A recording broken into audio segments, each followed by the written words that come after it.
Լեռնային Ղարաբաղից բռնի տեղահանված եւ Հայաստանի Հանրապետության կողմից ժամանակավոր պաշտպանության տակ առնված անձանց որոշ, ընդ որում ոչ փոքր շրջանակներում տարածված է կարծիք, թե Հայաստանի Հանրապետությունում իրենց ունեցած իրավական կարգավիճակի ուժով նրանք կարող են պարզեցված կարգով մուտք գործել եւ բնակություն հաստատել Եվրոպական միության անդամ երկրներում։ Ավելին, որոշ անձանց մոտ նաեւ կա կարծիք, թե Հայաստանի Հանրապետությունում ստացած իրենց իրավական կարգավիճակի, օրինակ Հայաստանի Հանրապետությունում փախստականի կարգավիճակի ձեռքբերման հիմքով նրանք համանման փախստականի կարգավիճակ կարող են ակնկալել նաև արտասահմանյան երկրներում եւ մասնավորապես Եվրոպական միության անդամ երկրներում։ Ընդ որում, այդպիսի կարծիքները հետագայում նաև որոշիչ ազդեցություն են ունենում Լեռնային Ղարաբաղից բռնի տեղահանված անձանց կողմից մի շարք այլ որոշումների կայացման հարցում։ Օրինակ, Հայաստանի Հանրապետության քաղաքացու կարգավիճակ ձեռք բերելու ընթացակարգեր նախաձեռնել, չնախաձեռնելու հարցի վերաբերյալ որոշում կայացնելիս։ Այս տեսանյութում կփորձենք բացահայտել,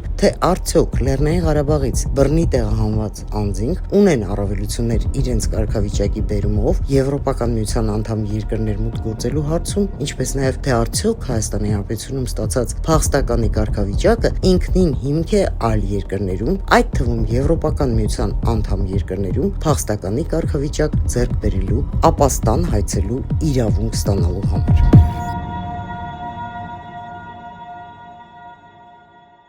Անձին Եվրամիության անդամ երկիր մուտքի արտոնագրի տրամադրման հարցը լուծվում է ըստ առկա իրավական կարգավորումների, հաշվի առնելով անձի սոցիալական, տնտեսական կարգավիճակ, ուղևորության նպատակին առնչվող հարցերը, ինչպես նաև այլ անձնական հանգամանքներ։ Վիզաների տրամադրման հարաբերությունները կարգավորվում են Եվրոպական միության ներքին օրենսդրական ակտերով, մասնավորապես վիզայի օրենսգրքով եւ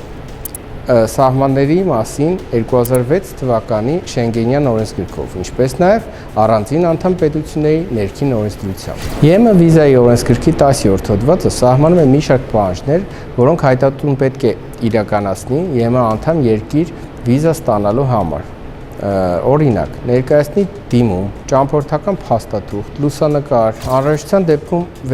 թույլատրի վերցնել մատնահետքեր, վճարի վիզայի վճարը, ներկայացնի օժանդակ փաստաթղթեր եւ այլն։ Նույն օրենսգրքի կարգավորումների համաձայն միասնական վիզա հայցող անձը ներկայացնում է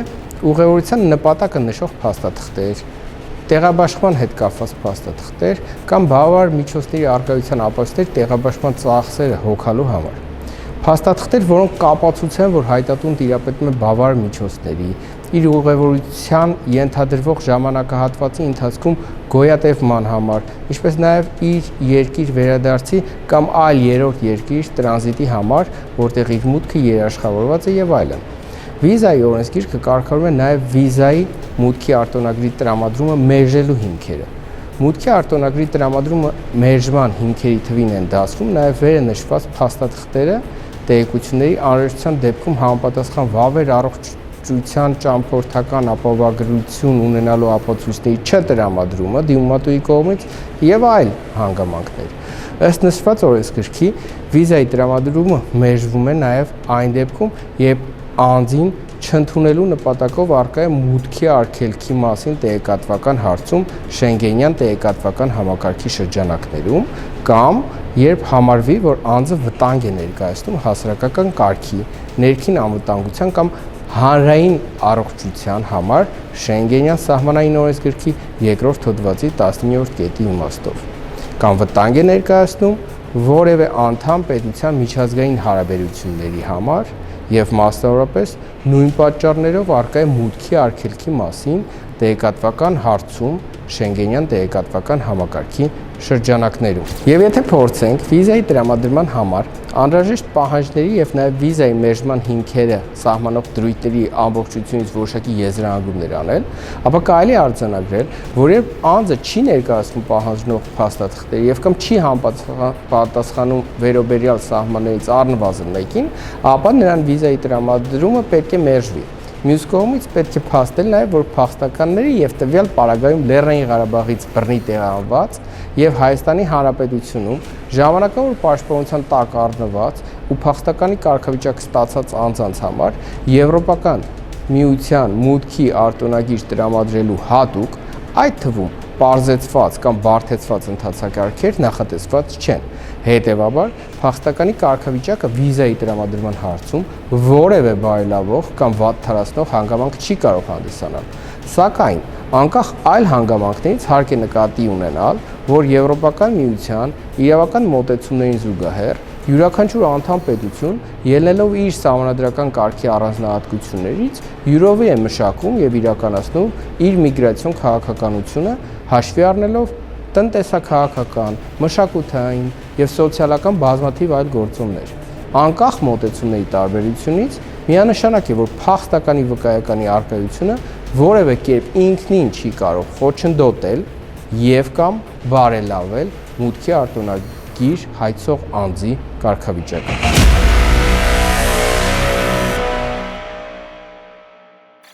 Նախ եւ առաջ հարկ է փաստել, որ թեև ՀՀ օրենսդրությամբ նույնականացվել են փախստական եւ ժամանակավոր պաշտպանության տակ առնված անձինք եզրույթները, սակայն պետք է նկատել, որ դրանք համեմատական հարթությունում ունեն տարբեր իրավական բովանդակություն։ Հիմնական տարբերությունը կարող է նրանում, որ փախստականի կարգավիճակը միջազգային կոնվենցիաներով երաշխավորված եւ յուրաքանչյուր կոնկրետ երկրում համապատասխան ընթացակարգերի արդյունքում անհատական իրավական ակտով տրամադրվող, որպես կանոն անժամկետ կարգավիճակ է։ Ի տարբերություն վերջինիս ժամանակավոր պաշտպանության տակ գտնվող անձի կարգավիճակը տրվում է անձանց մասսայական ներհոսքի դեպքում, կոլեկտիվ կարգով եւ չի ենթադրում անհատական ակտի կայացում։ Ժամանակավոր պաշտպանության տակ առնված անձի կարգավիճակը որպես կանոն ունի խիստ ժամկետային սահմանափակում։ Միջազգային իրավունքի համընդհանուր սկզբունքներից եւ ներպետական օրենսդրական կարգավորումներից ելնելով յուրաքանչյուր երկիր ինքնուրույն է սահմանում ժամանակավոր պաշտպանության տակ առնված անձանց իրավական կարգավիճակի տրամադրման կարգը եւ բովանդակությունը։ Եթե որպես օրինակ դիտարկենք ԵՄ անդամ պետությունները, ապա հարկ է նկատել, որ Եվրամիության անդամ պետությունների շրջանակներում 2001 թվականի հուլիսի 20-ին ընդունվել է դիրեկտիվ, որի բովանդակությունից նույնպես կարելի է ենթադրել, որ նման կարգավիճակի տրամադրումը եւ կարգավիճակի բովանդակությունը ուղղակիորեն կախված է կոնկրետ անդամ պետության քաղաքականությունից։ Այս նշված դիրեկտիվի համաձայն ժամանակավոր պաշտպանության տրամադրումը բացառիկ բնույթի ընթացակարգ է, որն ուղղված է երրորդ երկրներից ժամանած այն անձանց, որոնք չեն կարող վերադառնալ իրենց ծագման երկիր։ Ըստ այդմ մասսայական ներհոսքի դեպքում այդ անձանց անհապաղ եւ ժամանակավոր պաշտպանություն է տրամադրվում, երբ առկա է վտանգ, որ նման ներհոսքի պայմաններում ապաստանի տրամադրման գործող համակարգերը չեն կարող գործարկվել առանց այդ անձանց համար անբարենպաստ հետևանքների։ Այս դիրեկտիվի բովանդակությունից նույնպես բխում է, որ ժամանակավոր պաշտպանության կարգավիճակը կարող է տրամադրվել սահմանափակ ժամկետով։ Այս համատեքստում ուշադրության է արժանի այն, որ դիրեկտիվում արձանագրվում է, որ նման կարգավիճակի տրամադրումը չի կարող որևէ կերպ կանխորոշել 1951 թվականի Ժնևի կոնվենցիայի եւ դրա արձանագրության համաձայն անձի փախստականի կարգավիճակ շնորհելը։ Այլ կերպ այս կարգավիճակը ոչ նպաստում է եւ ոչ էլ խոչընդոտում է փախստականի կարգավիճակ հայցելու գործընթացը։ Եվրոպական միությունում գործող վերը թվարկյալ ընթացակարգերը որևէ կերպ կիրառելի չեն Լեռնային Ղարաբաղից բռնի տեղահանված անձանց նկատմամբ, քանի որ ոչ Եվրամիության եւ ոչ Եվրամիության որևէ անդամ պետություն նշված անձանց ժամանակավոր պաշտպանության տակ առնելու մասին որևէ որոշում չունի։ Չնայած համընդհանուր նվազագույն չափանիշների յուրաքանչյուր երկիր իր ներքին օրենսդրության համաձայն եւ իր կողմից վարած քաղաքականությանը համապատասխան է որոշում իր ներգաղթի քաղաքականությունը։ Ըստ այդմ, որևէ երկրի փախստականի կարգավիճակ ստանալու հանգամանքը չի կարող կանխորոշել անձի որևէ այլ երկրում փախստականի կարգավիճակ կամ ապաստանի իրավունք ստանալը։ Ավելին, մի երկրում նման կարգավիճակ ունենալը կարող է մեկ այլ երկրում նման կարգավիճակի տրամադրման, մերժման ուղղակի հիմք հանդիսանալ։ Որպես օրինակ կարելի է վերցնել հենց Հայաստանի Հանրապետության օրենսդրությունը։ Օրինակ, փախստականների եւ ապաստանի մասին Հայաստանի Հանրապետության օրենքի 11-րդ հոդվածի համաձայն ապաստանի տրամադրման մերժման հիմք կարող է դիտարկվել երրորդ ապահով երկրից փախստականի ժամանելը, երբ անձն այդ երկրում ունի հետապնդման, մարդու իրավունքների խախտումների կամ իր երկիր վերադառնալու երկյուղ, կամ ունի արտաքին հարձակման, համատարած բռնության, այլ երկրի տիրապետության տակ գտնվելու, ներքին հակամարտությունների կամ հասարակական կարգը խախտող այլ լուրջ իրադարձությունների, վտանգների ենթարկվելու երկյուղ, պայմանով, որ անձը կարող է օրինական կերպով վերադառնալ այդ երկիր։